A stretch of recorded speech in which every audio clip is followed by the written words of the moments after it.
Assalamu alaikum wa rahmatullahi wa barakatuh to some of you, and peace out to the rest of you. Black heart, black mind, black and again, hit the share button because the message is more important than the messenger.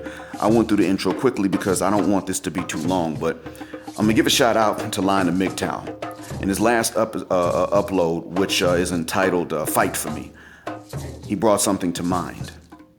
Now, I'm also going to say that tangentially, I'll have to give another shout out to Mr. Samuels for his upload about how image is power. That is very true. That's relevant to what I'm about to tell you. And again, our support for him needs to be very conditional, but at this point, it's a good idea to support him, so long as we all understand that it is conditional. It's a good idea to support him because according to Jim Boy, shout out to him in the chat, according to Jim Boy, this picture of a man sleeping was not even from Kevin Samuel's camera during a Zoom call or a Zoom conference with someone. So people are grasping at straws, trying to cast doubt on his heterosexuality. And I'm getting tired of people trying to do this stuff. Because at the end of the day, if you want to really make him irrelevant, get rid of the problem. You could do that with anybody. You could make my channel irrelevant by getting rid of the fathermucking problem. And frankly, we already know Boom Shika, Bonquisha, and Sapphire are not going to stop being a problem overnight. It's taken a bad economy, COVID, and everything else that we know of just for some of you to get those texts, hey, big head. Because that's just how they are. So in any case, Lion of MGTOW was talking about the Hybristophilia Klingon B words that want to be fought for. They want men to get out there and fight. And they want men to do all of these things for what reason? Well, look. It brought to mind for me the series Cobra Kai. And Cobra Kai was, as we know, it's a reboot of the Karate Kid series. Mostly the first two in the series. We understand that, and that's fine. You take the characters, Ali, Danny LaRusso, Johnny Lawrence, main ones, Mr. Miyagi. When we take those characters,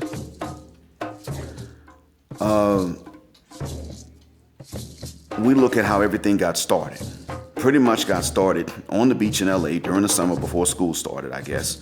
When Ali was playing a little soccer and Danny LaRusso was playing a little soccer, they looked at each other and smiled at each other. And Johnny Lawrence was with his friends and happened to see her, and they said, hey, isn't she your girlfriend? And yeah, why don't you go and get her back, talk to her. And he didn't bother her to harm her, just wanted to talk to her. And he and Danny LaRusso get into a fight behind her honor and everything else. And then, of course, so that goes to show you that black men ain't the only ones you got to tell not to be fighting over no women. That's the first lesson we can get from that. And we didn't get that from ourselves either.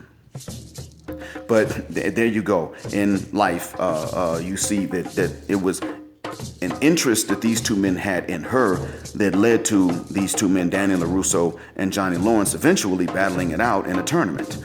And Danny LaRusso won the tournament, and he went on and translated that into business success.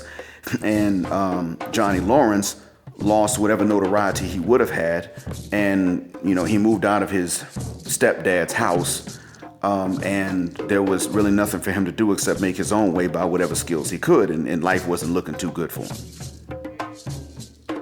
And so that's what we're looking at now. Now, the reboot, Cobra Kai, is really an in-depth character analysis, pretty much meant to teach us that in reality, in real life, the hero is not clearly that heroic and the villain is not clearly that villainous. Johnny Lawrence is a normal man with normal problems. Danny LaRusso is a normal man with normal problems, but their fortunes have shaped out differently. And the Danny ain't been the most innocent as he was depicted in that 80s style of good versus evil depictions in movies and plays and sitcoms and everything else. TV ain't real. Can't be. There's a dimension missing. And so, that being said, I'm going to tell you all that you take the second installment, Karate Kid 2, where he goes to Japan. In this case, he's fighting not so much just for her interest, but also for her safety. So it's escalated now. He's fighting Chosen, and I think the lady's name is Kumiko, if I'm not mistaken. I'm talking about the character, not the actress. And so in the reboot, when he goes back to the fishing village, he finds it's not a fishing village, first of all. And then secondly, Kumiko, she done got older. She doing okay for the most part. And she and Chosen actually get along well. They're okay with each other. The grudge is gone. Look how long it's been. I mean, we're talking over 30 years now. Talking about 35 years at this point. That's what we're talking about. It's actually shocking that the actors William Zabka and Ralph Macchio still look the way they do. I mean, you can clearly recognize them. It's actually quite shocking to a certain extent. You can see the aging in the rest of them a bit more clearly. And even Allie, when she comes back into the valley to visit for Christmas and all that good stuff. She has moved on. She's married and she's had kids and she's going through a divorce now, and this is what's happening. And here's the thing though, see, understand. She was the one about whom this all started. And what she pretty much has to tell both of them in the end, you see how much better this is with us being civilized? See, Danny, you've moved on. You've married.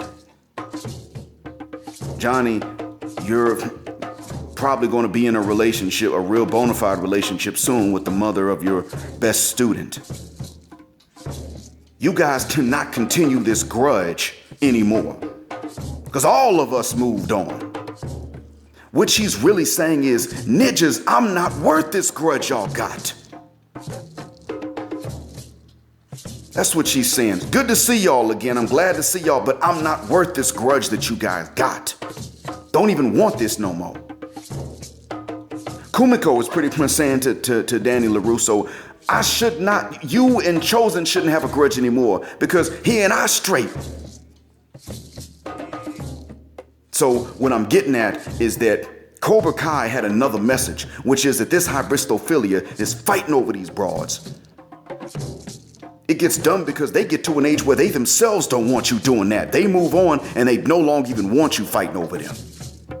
And that's if they even wanted you to fight over them in the first place. Now, what does separate Boomshika, Bonquisha, and Sapphire from other women is that other women do want you to fight for their safety, sure, maybe their rights, and that's understandable, and it's up to you which ones qualify for that and which ones don't.